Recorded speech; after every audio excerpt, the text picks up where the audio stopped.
L'événement de Cana suit de peu le baptême de Jésus, et comme celui-ci, mais d'une manière très particulière.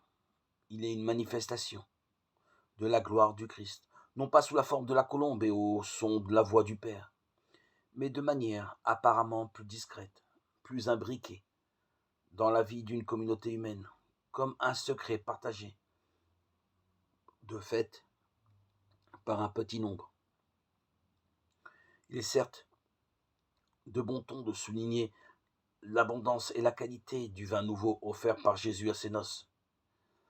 Mais cette générosité est le mode même selon lequel Dieu crée, à l'origine des temps, l'inimaginable profusion de vie du jardin dans lequel l'homme fut créé, et ce don atteint son sommet dans l'offrande du Fils, en sacrifice pour le rachat de cet homme déjà si généreusement doté par son Créateur.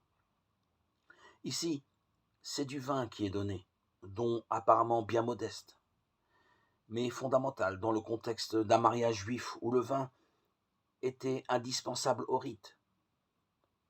La figure de Marie apparaît comme jouant un rôle essentiel, bien loin du personnage discret, effacé voire résigné devant le comportement parfois étrange de son fils, que certains commentaires se complaisent à accentuer. La mère de Jésus est bien ici celle qui a cru en l'accomplissement des paroles de Dieu, Luc 1, 45. Comme l'annonçait déjà Élisabeth lorsqu'elle fut visitée par Marie.